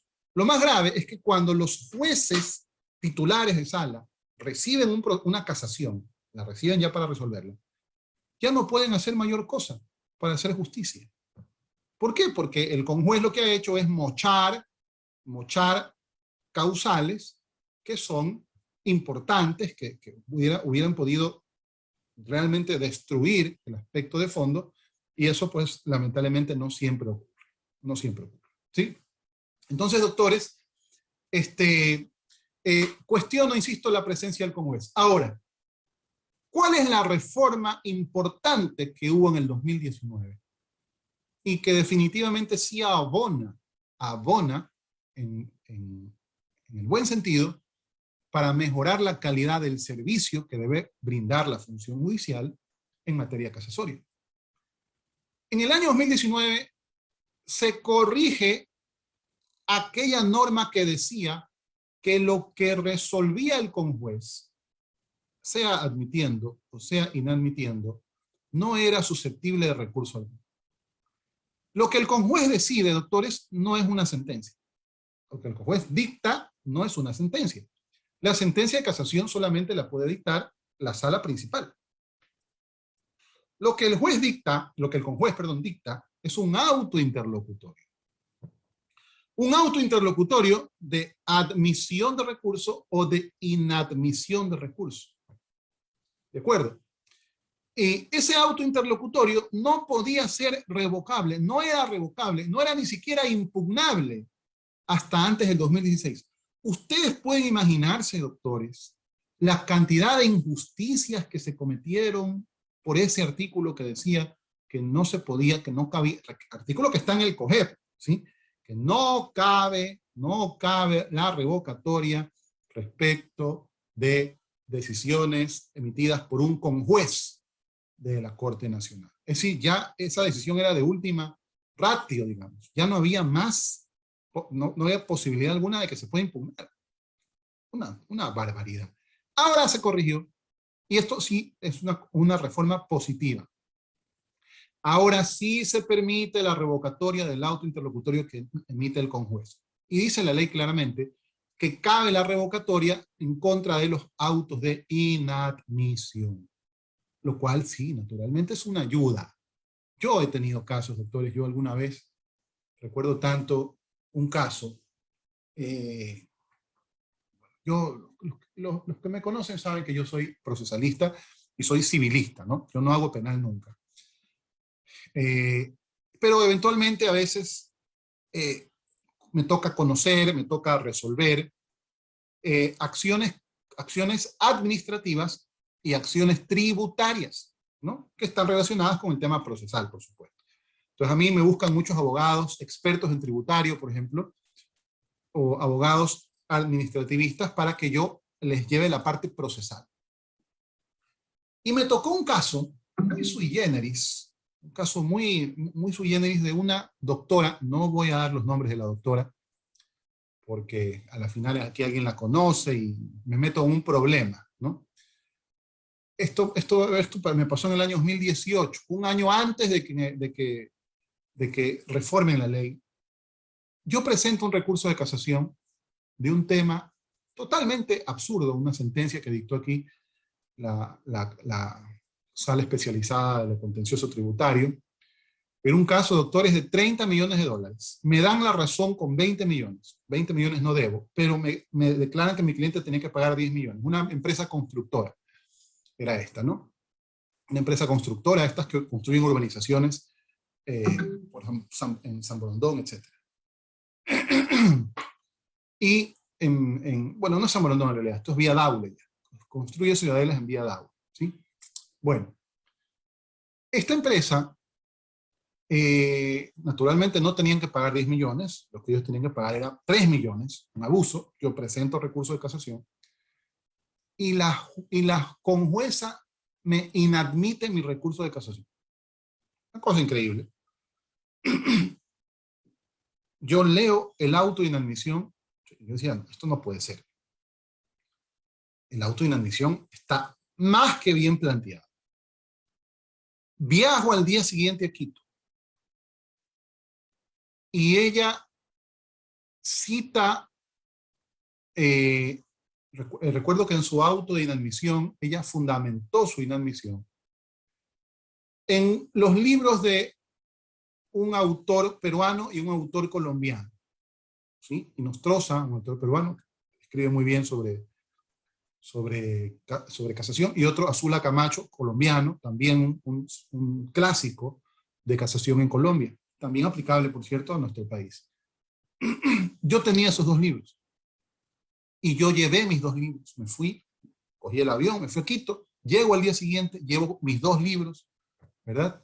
Subo, antes se podía todavía subir hasta hace 3 años, con la pandemia ya no se puede hablar con jueces de casación, pero antes de la pandemia uno podía tranquilamente subir y hablar con los jueces de casación. Subí, le toco la puerta a la doctora, una doctora de Puerto Viejo, no puedo decir más ya, pero era de Puerto Viejo, ¿sí?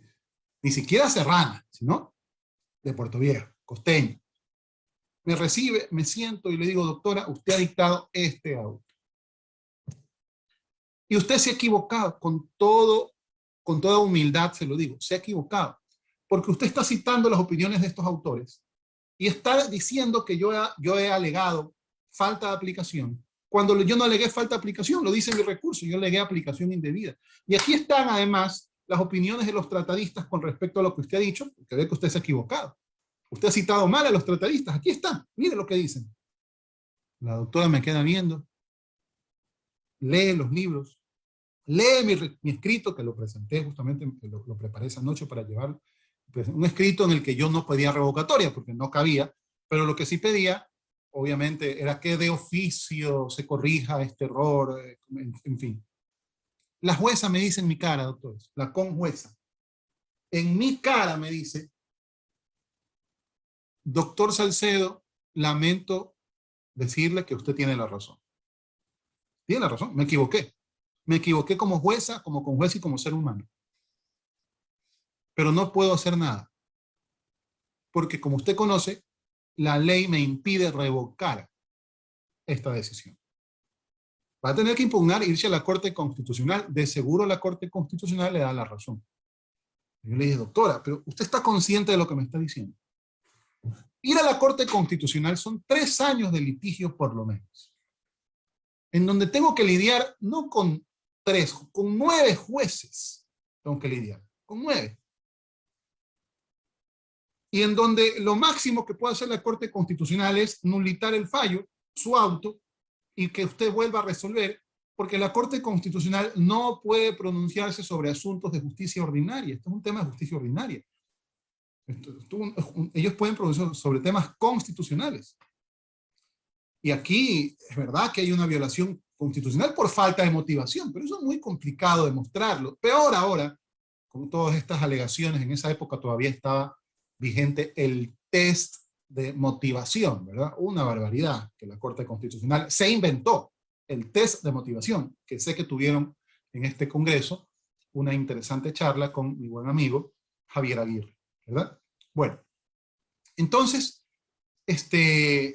la doctora me dijo, doctor, lamento mucho, pero doctora, de oficio corríjalo, usted sí lo puede hacer de oficio, como conjueza, tiene esa facultad jurisdiccional.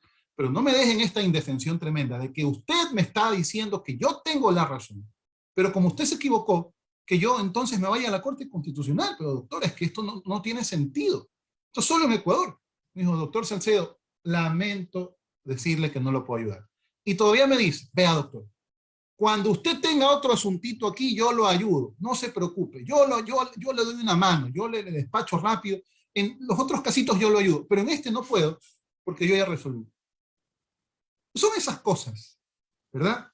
Absurdas, que pasan en la justicia ecuatoriana. Y que pasan no solamente porque nuestros jueces se puedan equivocar, sino porque la ley procesal no daba las armas suficientes para poder defendernos de este tipo de atropellos. Y en este caso, la ley decía que no era revocable ese auto.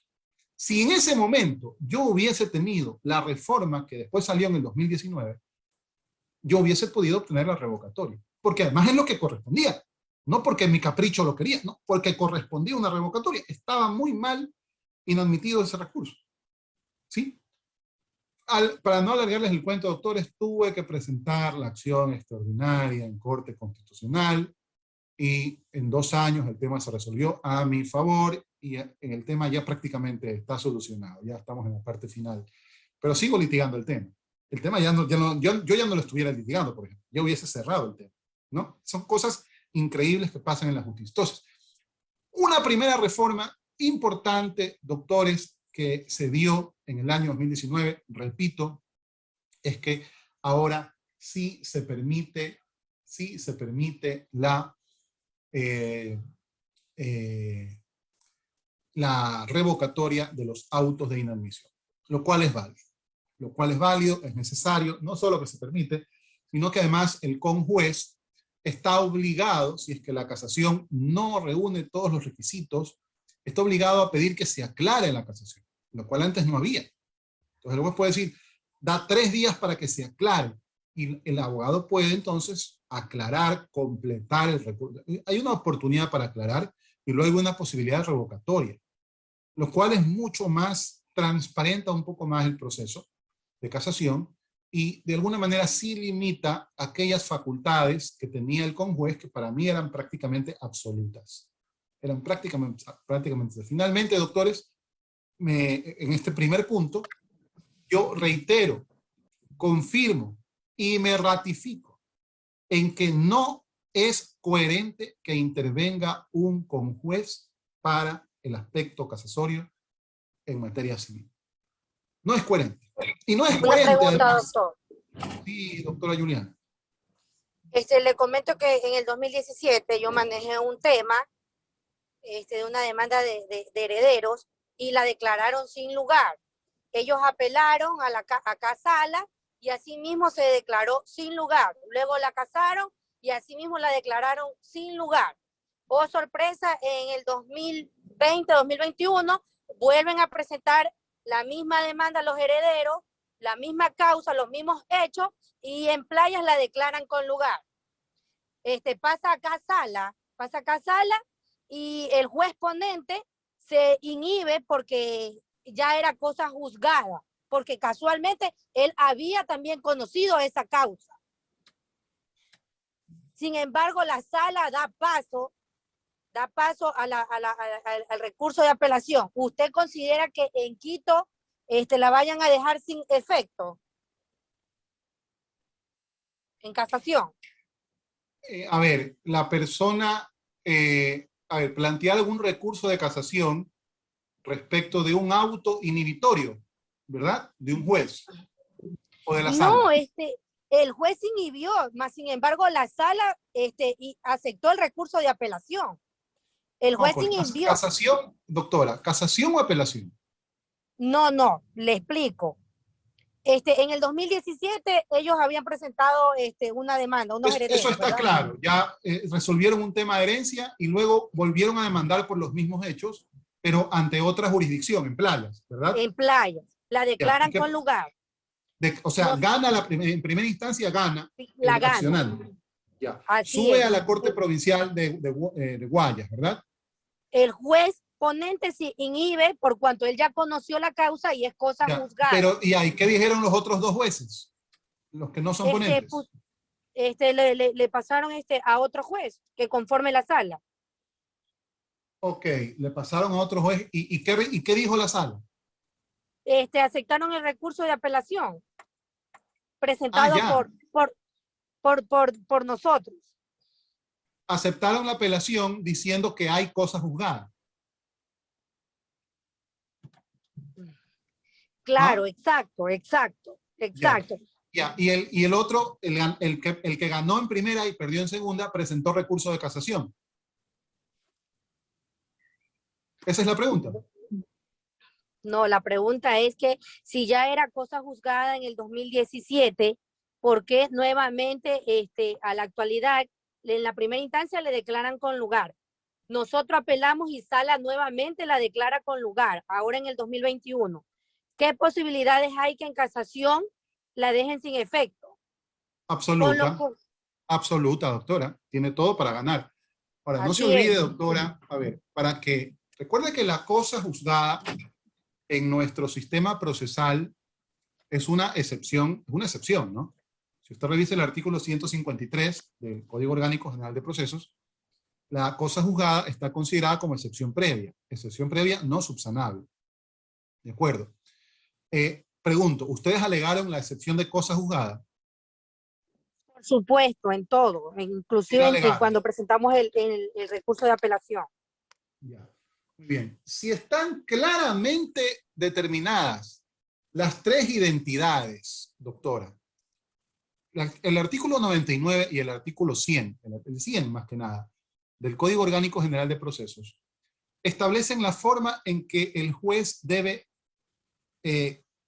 determinar la existencia de cosa juzgada. Él tiene que comparar la sentencia, que tiene que verse acompañado junto con la excepción previa en la contestación a la demanda de cosa juzgada, ¿verdad? La primera sentencia y la demanda. Tiene que comparar que existan las tres identidades: identidad objetiva, identidad subjetiva e identidad causal.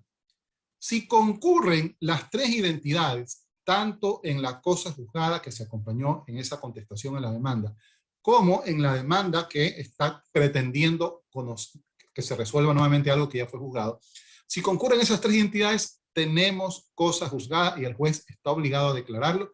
Y en el caso, para contestar su pregunta, doctora Juliana, tiene todo el viento a favor si es que su casación está bien planteada, por supuesto, porque si su recurso de casación no va bien planteado, se puede legitimar una decisión improcedente, ¿sí? Tiene que cumplir su recurso con los requisitos del artículo 267, hacerlo muy minucioso, muy técnico el recurso, agregar jurisprudencia, agregar doctrina si fuera del caso, ¿verdad? No pretender jamás que, digamos, que se valoren hechos, a no ser que pudiera hacerlo al amparo de la causal 4, ¿sí? Pero básicamente usted tiene todo el viento favorable para obtener una decisión próspera en ese recurso de casación. Gracias por la duda. No, ¿de qué? Pues doctora, clarísimo su ejemplo. Las tres identidades, rapidito. La identidad subjetiva significa que intervienen las mismas partes en el conflicto. La identidad objetiva significa que se pretende lo mismo. La pretensión de una demanda se vuelve a repetir en otra. Y la identidad causal significa que se repiten los mismos hechos. Vuelven a juzgar los mismos hechos. Usted tiene para alegar algunas cosas. Por ejemplo, usted tiene para alegar que se está pretendiendo vulnerar la garantía al debido proceso del non bis in idem, no dos veces sobre lo mismo. ¿Sí? Bueno, eso para contestarle la pregunta. Bien, está ganando Uruguay. Yo acá rato veo ahí, chicos, porque como ustedes pueden ver, yo estoy en mi clase, pero yo no puedo dejar de ver cómo están las eliminatorias, pues que a veces también me confundo un poco, pero estoy con ustedes, doctora, no estoy allá, estoy aquí, ¿sí? Bien, bien, volviendo al tema, a ver, ¿qué estábamos? Queda claro, esa es la primera reforma, ¿verdad? La reforma de la revocatoria que ahora sí se permite. La segunda reforma es una reforma mucho más ambiciosa, ¿sí? Mucho más ambiciosa. La segunda reforma permite nada más y nada menos, queridos doctores, que cuando se alega la causal 4 del artículo 268 del COGEB, se puede pedir que se valoren pruebas. Así como lo escuchan, que se valoren pruebas. Doctores, yo he estudiado la casación, yo lo estudio desde siempre. Es un instituto procesal que me gusta, lo enseño con mucha pasión, con mucho gusto. Yo creo que seguramente debo tener, no creo que la biblioteca más nutrida en materia casasoria, pero sí estoy seguro que una de las más nutridas, sí, en materia casasoria en esta ciudad. He leído mucho sobre casación. Y desde sus orígenes, doctores, la casación no permite que se vuelvan a valorar hechos. Esto es, no permite que se vuelvan a valorar pruebas. No se permite. Sin embargo, nuestro sistema procesal en el año 2019, nuestro legislador ecuatoriano reformó nuestro régimen de casación para permitir escúchenme bien, para permitir que se valore la prueba en casación en nuestro país al amparo de la causal 4. ¿Qué dice la causal 4? La causal 4 dice más o menos lo siguiente. Dice que se puede alegar un hierro judicial en la sentencia por falta de aplicación, aplicación indebida o errónea interpretación en los preceptos jurídicos aplicables a la valoración de la prueba, siempre que conduzcan o hubieran conducido a la vulneración de una norma de derecho sustantivo. ¿Sí? La causal dice la falta de aplicación o errónea interpretación de una norma de derecho sustantivo. Norma de derecho sustantivo. Entonces esta causal 4, a los ojos de cualquiera, puede decir, doctor, me parece correcto, me parece justo que se pueda valorar prueba en esta causal, porque esta causal se refiere a preceptos jurídicos de valoración de prueba. Y por tal motivo hay muchos abogados, por eso yo les dije al comienzo de esta tertulia, hay muchos abogados que hoy en día dicen que la casación hoy por hoy es un recurso de tercera instancia. Porque la valoración de pruebas históricamente siempre ha sido una atribución de un juez de instancia. Una de las razones por las que la casación, nueva instancia, es justamente que no podían valorar pruebas. No podían valorar pruebas, ¿sí? Un segundo.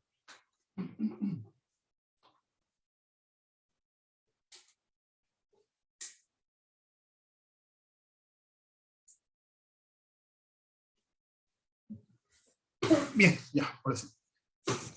Entonces, una de las razones por las que se consideraba desde siempre que el recurso de casación no es un recurso de tercera instancia es porque el juez de casación no valora pruebas. Hoy por hoy ya lo puede hacer, doctores.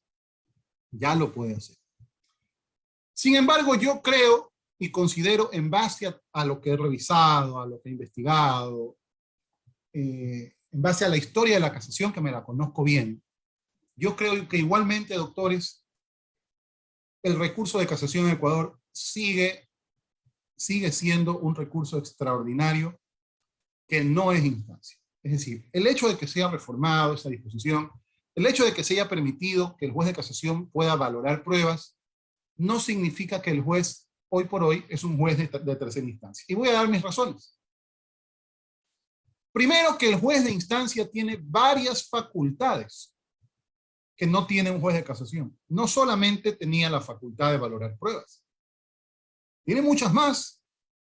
Por ejemplo, doctores, el juez de casación lo que no puede hacer, ahí sí, es recibir pruebas. Eso no lo puede hacer.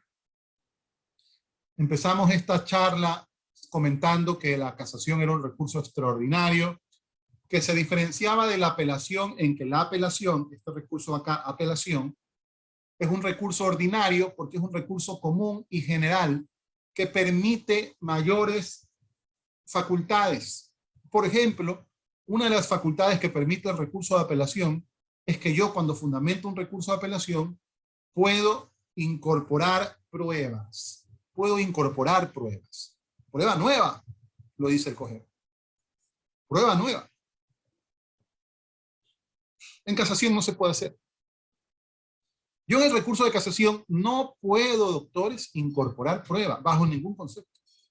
¿Por qué? Porque la casación no es una nueva instancia. El juez no puede conocer hechos nuevos y no puede conocer pruebas nuevas tampoco.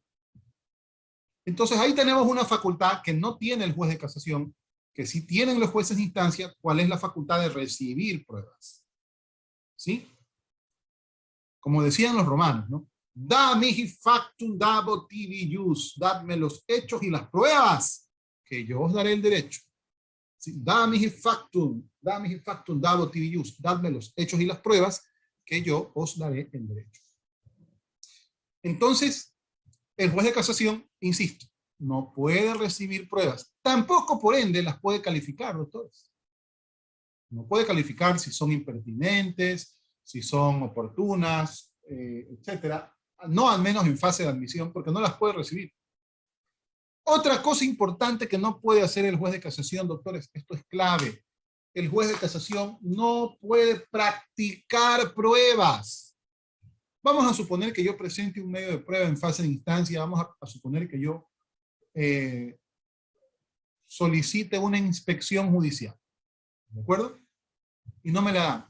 Ni el juez de primera instancia, ni el juez de segunda. Y entonces yo caso y yo le digo, oiga, señor juez de casación, esta prueba nunca la quisieron practicar los jueces de instancia. Practícanla ustedes. Háganla ustedes, porque si no, no van a poder determinar la verdad de los hechos. No se puede. El juez de casación no puede practicar pruebas, como tampoco puede ordenar pruebas de oficio, lo que sí puede hacer el juez de apelación. Juez de apelación, ustedes lo saben, al amparo del artículo 146 o 148, por ahí. 140, no, perdón, estoy hablando de tonterías. 158 puede ser. 158, ¿sí? 168 es. 168 del Código Orgánico General de Procesos. 166 o 168, creo que es el 168, 168. El juez de apelación sí puede ordenar prueba de oficio. Algo que el juez de casación no puede hacer, doctores. El juez de casación no puede ordenar y decretar pruebas de oficio, porque no está dentro de sus facultades. Como tampoco el juez de casación puede, por ejemplo, ordenar que las partes en audiencia concilien. Eso no es posible. En cambio, el juez de apelación está obligado a buscar y a procurar la conciliación entre las partes. ¿Sí? Entonces, con esto les digo remotamente, es decir, brevemente, quiero decir, ¿no? Brevemente, de manera muy rápida, ¿sí? Toda vez que no tenemos mucho tiempo tampoco. ¿Cuántas facultades tiene el juez de instancia que no tiene el juez de casación?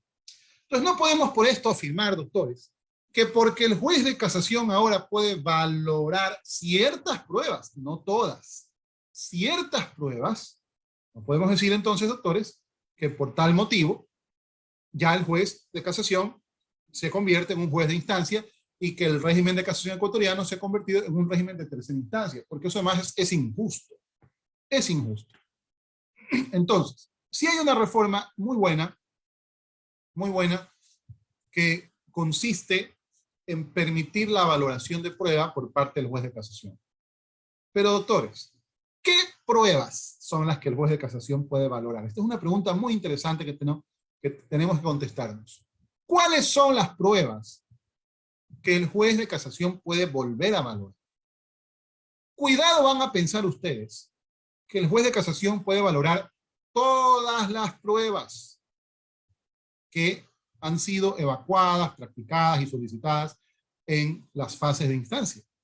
No es que el juez de casación pueda coger el proceso y si se presenta la causal 4, entonces yo puedo revisar todos los medios de prueba que las partes alegaron o incorporaron a lo largo de todo el proceso. No, nuevamente no. Lo único que el juez de casación, el único medio de prueba que el juez de casación puede valorar es aquel medio de prueba en cuyo recurso de casación se haya demostrado con argumentos, con jurisprudencia, ¿sí? Con razonamiento lógico, que el juez de instancia no valoró correctamente. Es decir, yo en mi recurso de casación, si alego la causal 4 del artículo del artículo 268 del Código Orgánico General de Procesos, si yo alego la causal 4,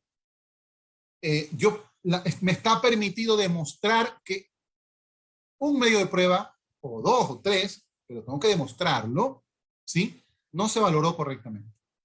Por eso dice, que la causal dice, se viola un precepto jurídico de valoración de prueba. ¿De acuerdo? Si yo demuestro que ese medio de prueba efectivamente no se valoró correctamente, yo puedo conseguir que el juez de instancia nuevamente valore ese medio de prueba. Nuevamente valore ese medio de prueba. Pero solo ese medio de prueba que yo he acusado que no está fielmente valorado. Ahora, aquí viene el meollo del tema, ¿no? ¿Y yo cómo demuestro que un medio de prueba no se valoró correctamente? ¿Cómo lo hago? Cuidado, doctores, alguno de ustedes vaya a pensar que la forma en que se debe alegar la vulneración de un precepto jurídico de valoración de prueba es denunciando que el juez no aplicó correctamente su sana crítica. No metan nunca la sana crítica en el recurso de casación. Si ustedes meten la sana crítica en el recurso de casación, van a perder la casación. Porque lo dice la jurisprudencia ecuatoriana y porque la sana crítica no es susceptible de ser revisada. Porque cada uno de nosotros, doctores, cada uno de nosotros que estamos aquí presentes, tenemos una sana crítica distinta, un sano juicio diferente. La sana crítica es producto de la experiencia humana, las diferentes experiencias que hemos tenido nosotros a lo largo de nuestra vida. Son reglas de la lógica, reglas del sentido común, reglas de la sensatez humana, y cada ser humano es muy subjetivo, porque cada ser humano tiene un punto crítico distinto respecto de cada cosa, inclusive respecto de una norma jurídica. No podemos entonces alegar nunca que se viola un precepto jurídico de valoración de prueba porque el juez no utilizó correctamente la sana crítica. Perdemos el caso. ¿Qué es lo que debemos alegar para demostrar que se ha violado un precepto jurídico de valoración de prueba? ¿Qué es? Hay dos formas de demostrar que un precepto jurídico de valoración de prueba ha sido vulnerado. El primero, doctores, es lo que la doctrina llama el falso juicio de legalidad. ¿En qué consiste el falso juicio de legalidad? Lo digo rápidamente, toda vez que no nos queda mucho tiempo. Consiste en que el juez va a valorar un medio de prueba que no cumplió con sus requisitos de formalidad, con sus requisitos externos de solemnidad para poder ser valorado. Por ejemplo, el informe pericial.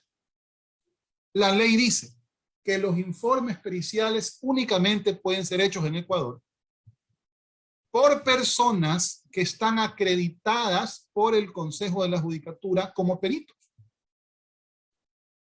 Si yo presento en un proceso una prueba pericial de un perito que no está acreditado, ese medio de prueba tiene que ser rechazado por el juez, no lo puede calificar. Si por un acaso el juez califica esa prueba pericial y además el juez en sentencia fundamenta su decisión en ese recurso, en ese informe pericial hecho por un perito que no está acreditado por la judicatura, el juez está valorando un medio de prueba ilegal, ilegítimo, para ser más específicos, ilegítimo.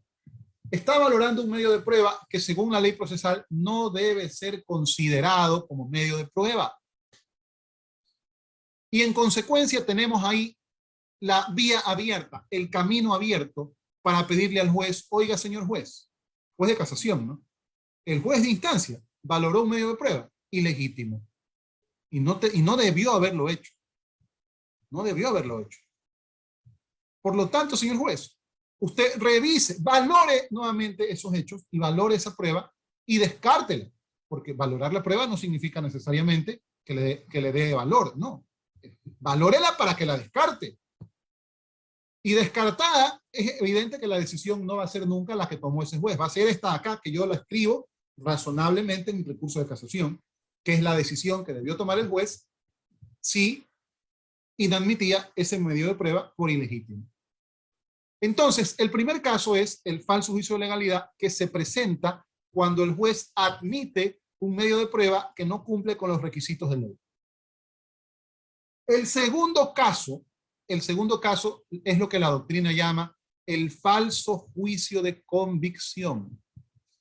Falso juicio de convicción.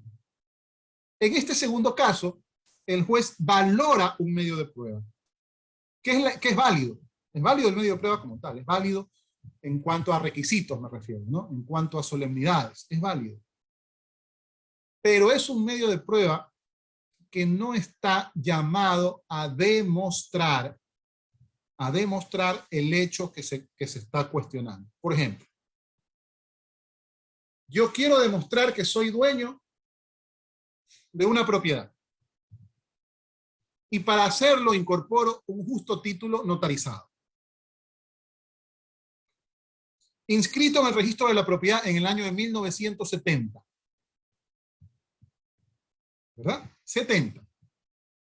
Pero yo pregunto, si yo no presento un certificado,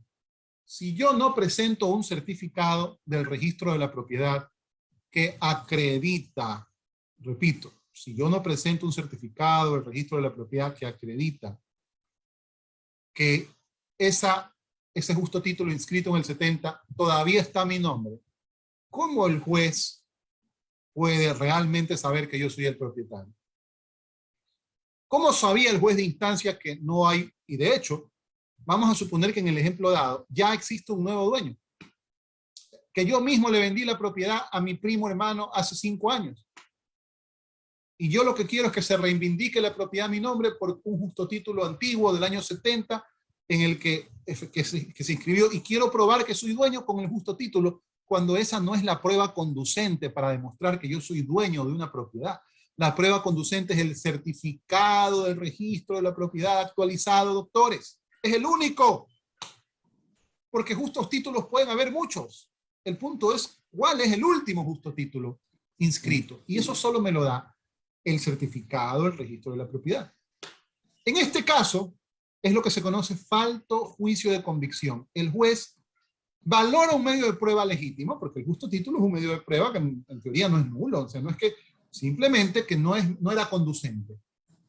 No podía demostrar yo con ese medio de prueba lo que pretendía en mi demanda que se justifique. Para poder hacerlo, yo tenía que acompañar un certificado actualizado.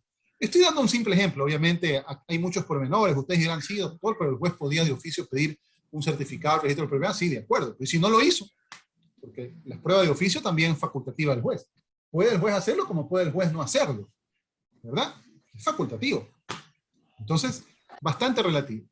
Entonces, doctores, esas son las dos últimas reformas de nuestro recurso de casación. El uno que tiene que ver con la revocatoria de los autos de admisión y el otro que tiene que ver con la posibilidad de que se pueda plantear y argumentar la valoración de prueba al tenor de la causal 4 del artículo 268. Me parece que tengo dos preguntas, una del doctor Zambrano y otra de mi amiga Malena. Doctora Malena, adelante. Doctor Salcedo, una preguntita. La primera reforma a la que se refería, que podía presentarse una apelación, es tanto una revocatoria, tanto el auto de admisión como el auto de inadmisión, a los dos. De inadmisión, no, de inadmisión, solo de inadmisión. Solo de inadmisión. Solo del auto de inadmisión, así lo dice la ley. ¿Y desde cuándo están estas reformas? Año 2019, mes de junio, julio. Junio, julio. Porque a mí, de hecho, yo presenté una solicitud de revocatoria a un auto de inadmisión y me la rechazaron con el argumento de que era un auto interlocutorio. ¿Hace cuánto tiempo, doctora? Por diciembre del 2019. Sí. ¿Y tiene la providencia aquí? Tendría que buscarla en mis archivos. Compártamela, porque eso me sirve para mi jurisprudencia, pero ya debieron haberle aceptado. Hoy por hoy ya están revocando muchas, ya conozco de casos que están conociendo esas revocatorias. ¿Sí? Ya, chévere. Yo te pido tu correo por WhatsApp, ¿ya? Claro, con gusto, doctor. Ya, chévere. Muchísimas gracias. Encantado. Bien, doctores, quisiera saber si hay alguna otra duda, pregunta, y si no, pues les cuento. Sí, doctor. Ganó Uruguay, ganó Uruguay, está en la pelea. Bueno, perdón, doctor Zambrano. ¿Cómo está, mi querido doctor Salcedo? Un gusto saludarlo. Verá, mi pregunta es concerniente a la doctrina. La doctrina señala de la casación per saltum. En este sentido, al interponer esta nueva valoración de prueba en casación, que nunca se ha dado, no estaría abriéndose o dándose pie para que se pueda hacer la casación per saltum, ya que si hay una de estas dos causales que usted ha señalado, al dársela en primer nivel, poder también desarrollar tiempo en apelación, hacer una casación per saltum y presentar ese recurso. Esa Doctor, sería mi pregunta. Sí, muchas gracias y muy interesante su pregunta. A ver, la casación per saltum, como usted conoce, no está vigente en el Ecuador. Esta es una institución que está vigente en Argentina, está vigente en otras legislaciones como España también, no existe sin embargo en Ecuador. Más, yo en lo personal, para contestar su pregunta, creo que la casación per saltum sería mucho más útil, más bien para poder sustentar de mejor manera lo que expone el inciso segundo del artículo 266 del COGEP.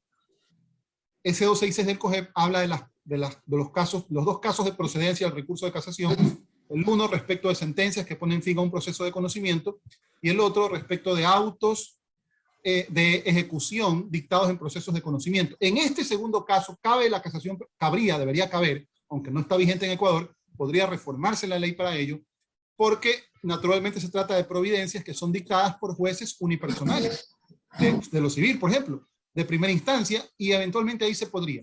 En el caso que usted que me parece muy interesante y podría ser un planteamiento de ley también, doctor Zambrano, sí, muy interesante.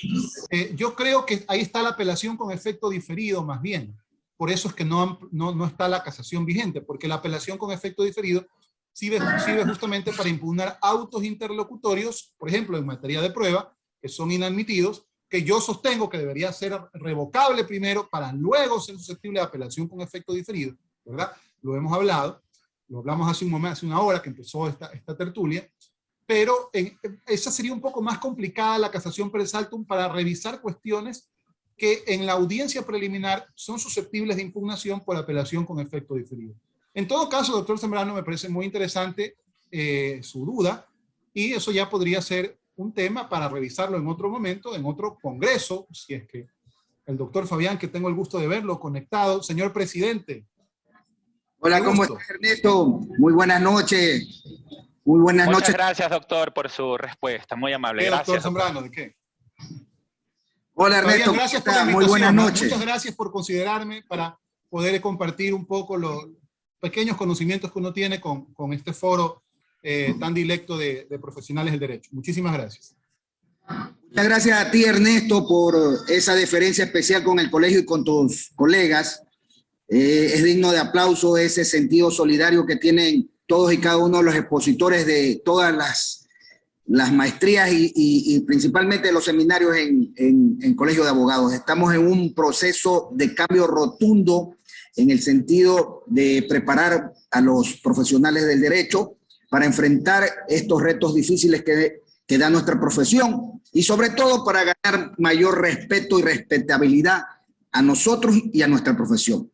Quiero agradecerles a todos y cada uno de los participantes, invitarlos para el nuevo seminario que pronto iniciaremos, felicitarlos por esta participación y decirles que pronto anunciaremos la primera maestría que se va a realizar a precios sumamente económicos de $2,000 a través de un convenio firmado con el Colegio de Abogados del Guayas con la Universidad Estatal de Milagro, vía online.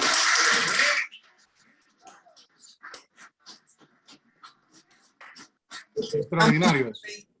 Estamos convencidos que la preparación es la base del éxito y del futuro de nuestra profesión. Otra vez, muchas gracias. Excelente, doctor, excelente. Y gracias a todos y cada uno de los participantes. La verdad, les saluda. Dios los bendiga y buenas noches. Gracias al doctor Fabián Llanes. Gracias con todo. Gracias, querido doctor.